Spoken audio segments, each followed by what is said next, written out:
પણ સદગુરુ કબીર સાહેબ જે સમજાવી રહ્યા છે તે સહજ વિધિ છે. સહજ શ્વાસ લેવા. વ્યક્તિ એવી રીતે શ્વાસ લે, ઊંડો શ્વાસ લે, પણ સહજ ગતિએ લે. તમારા શરીરની કોઈ સહજ ગતિ થતી હોય છે ત્યારે તમને એ ગતિ થાય છે કે નહીં એનો પણ ખ્યાલ રહેતો નથી. અને એ હોય એનું જ નામ સહજ છે, અનાયાસ થતું હોય. અને જે સાધના સદગુરુ કબીર સાહેબ સમજાવી રહ્યા છે એનું નામ જ છે સહજ સાધના.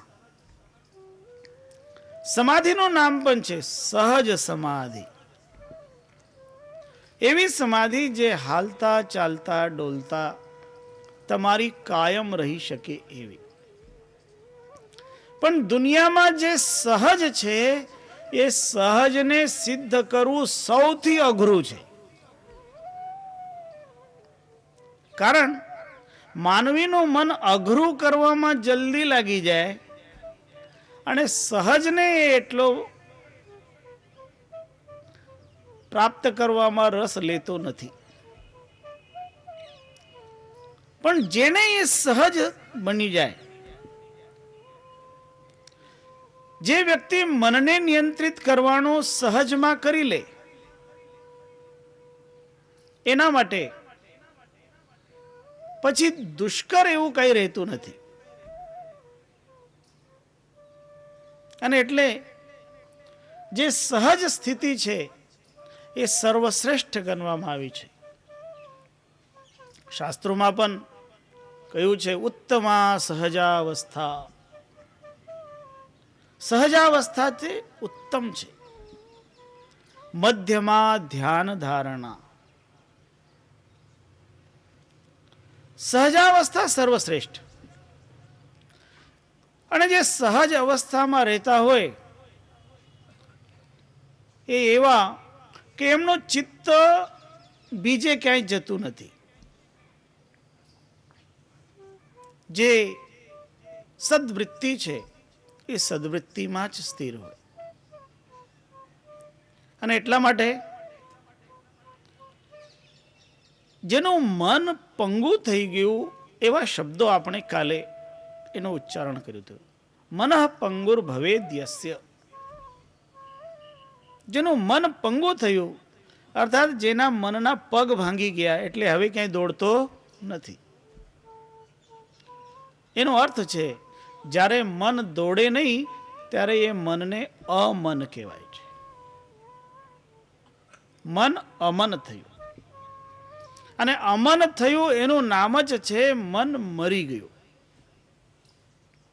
એટલે જ કબીર સાહેબે કહ્યું છે મન કો માર ગગન ચઢી જાય, માન સરોવર પૈઠ નહાય, અનહદ નાદ નામ કી પૂજા,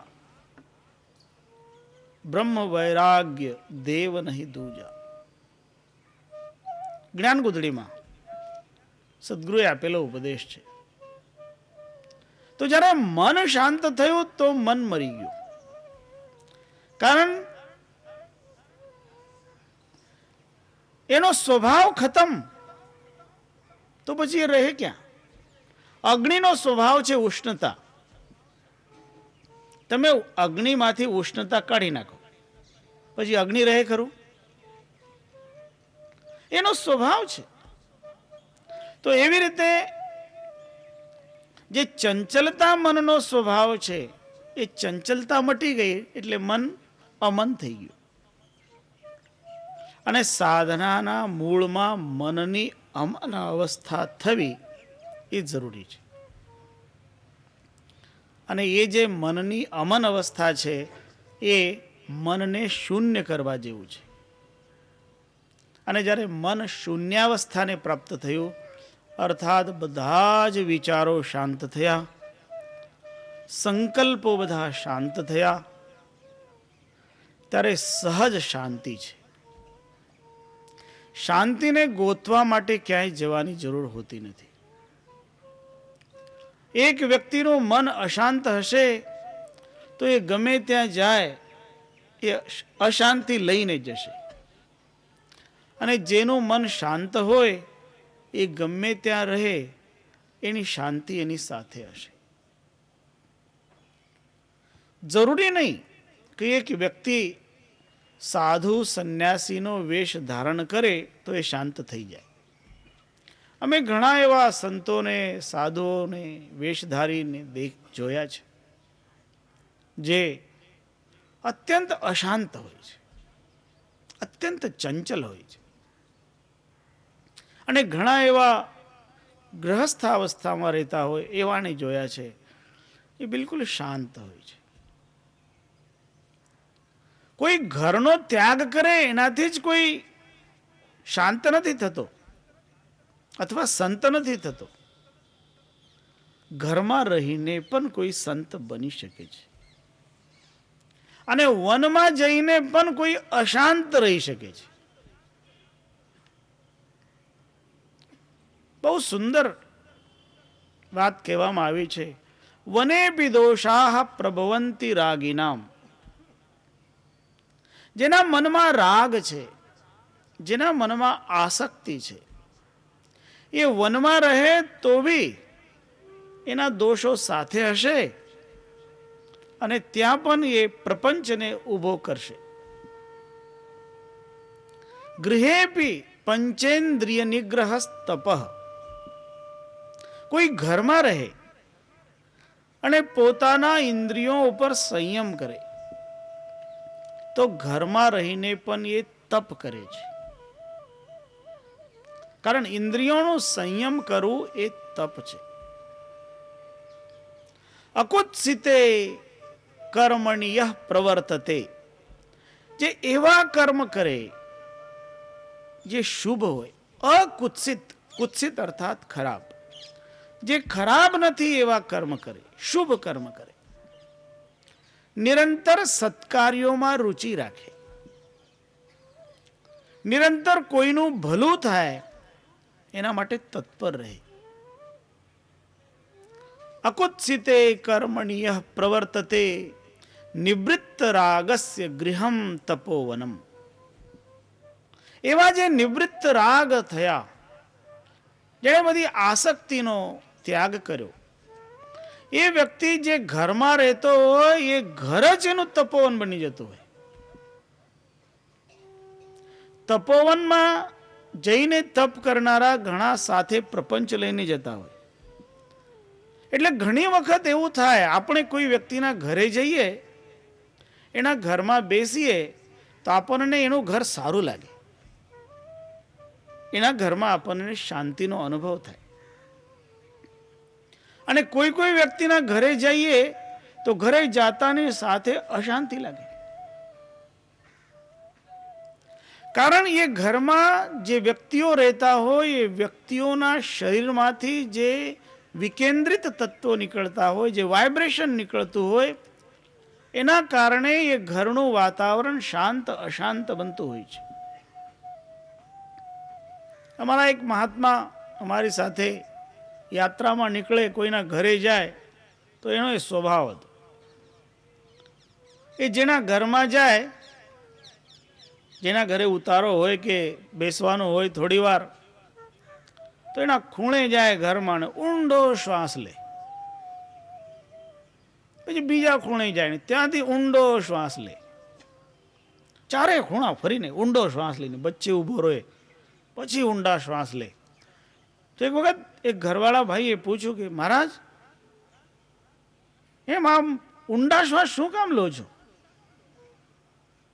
ત્યારે મહાત્મા કહે કે હું ઊંડા શ્વાસ એટલા માટે લઉં છું કે હું જોવા માંગુ છું કે આ ઘર છે કે મકાન છે.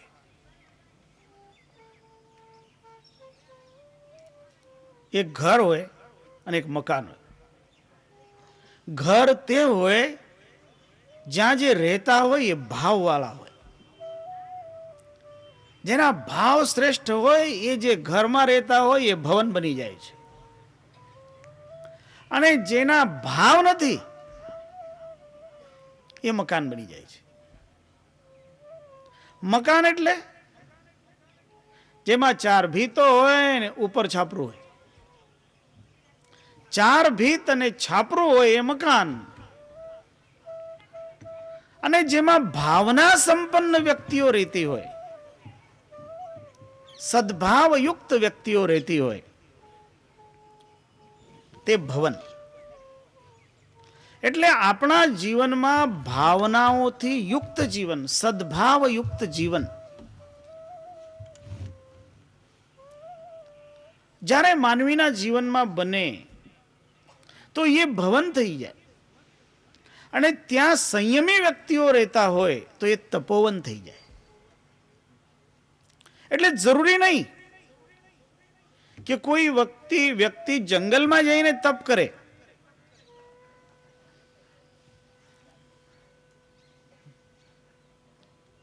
જંગલમાં રહીને તપ કરનારા પણ અશાંત હોઈ શકે છે.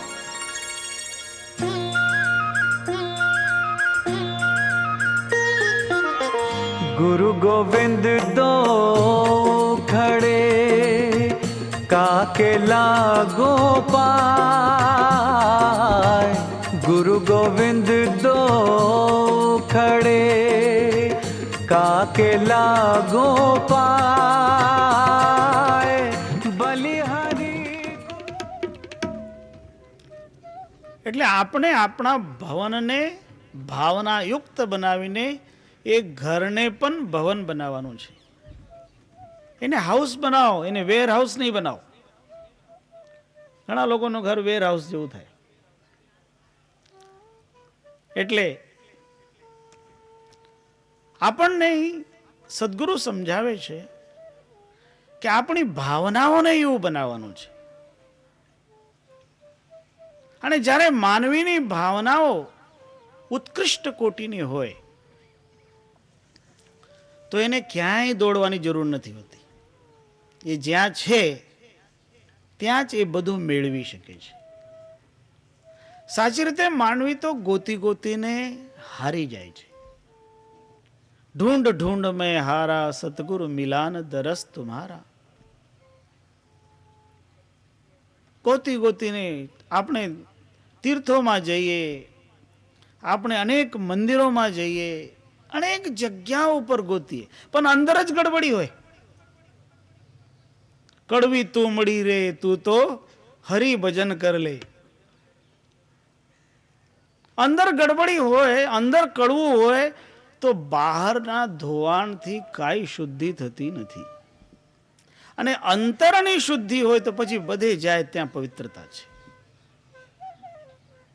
એટલે જે મૂળ છે એ મૂળ આપણી અંદર વિરાજમાન છે.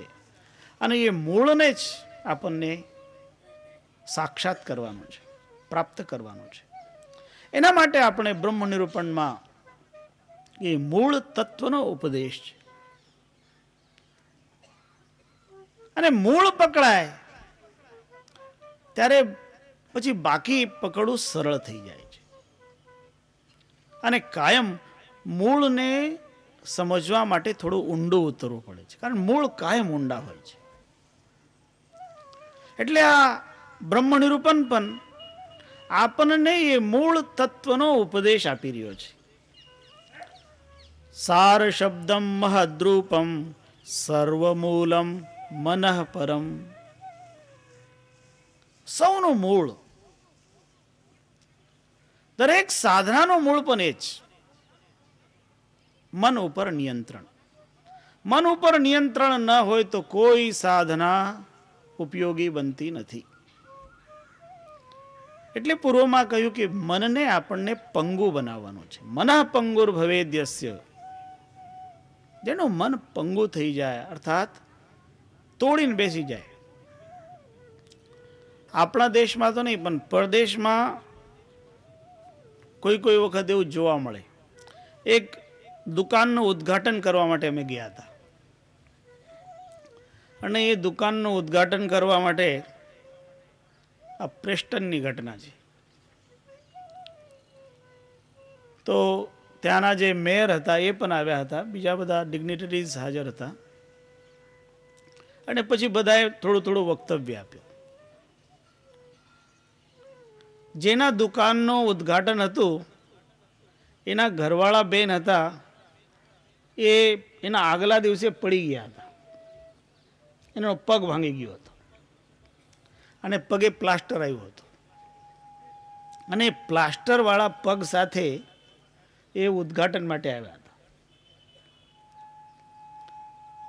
તો જે મેયર આવ્યા હતા એને એક વાત કરી. એને કહ્યું કે સામાન્ય ત્યાં તો લોકો માને કે ભાઈ આ બેનના તો પગ ભાંગી ગયા, પણ કે મારી દૃષ્ટિએ તો સારું થયું કે જે ઘરની લક્ષ્મીના પગ તૂટી ગયા હોય એ ક્યાંય ભાગે નહીં ગઈ, કારણ ચંચલતા ગઈ. લક્ષ્મી તો ચંચલ હોય.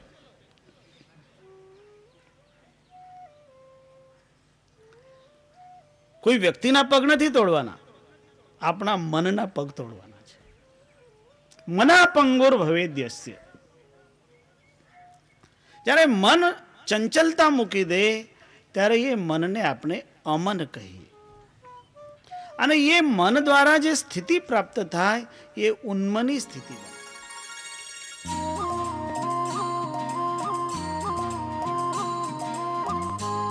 જે સદગુરુ શાંતિદાસજી મહારાજ સાહેબ, સદગુરુ રામસ્વરૂપદાસજી મહારાજ સાહેબ, એમના સ્મૃતિમાં આ આયોજન થઈ રહ્યું છે. એમાં બે પ્રસંગો સાથે જોડેલા છે. એક પ્રસંગ તો આપણે સદગુરુ રામસ્વરૂપદાસજી મહારાજ, એમના સદગુરુદેવ સદગુરુ શાંતિદાસજી મહારાજ સાહેબ, એમના સ્મૃતિમાં જે ગ્રંથ પ્રકાશિત કર્યો છે એ ગ્રંથનું વિમોચન, અને સાથે સાથે અહીં એક કાર્ડિયાક વાન, જે એવી રીતનું કાર્ડિયાક વાન તૈયાર થઈ રહ્યું છે એ સંપૂર્ણ ગુજરાતમાં બીજું છે. કારણ એમાં જે સાધનો વસાવવામાં આવી રહ્યા છે એવા સાધનો સાથેનો વાન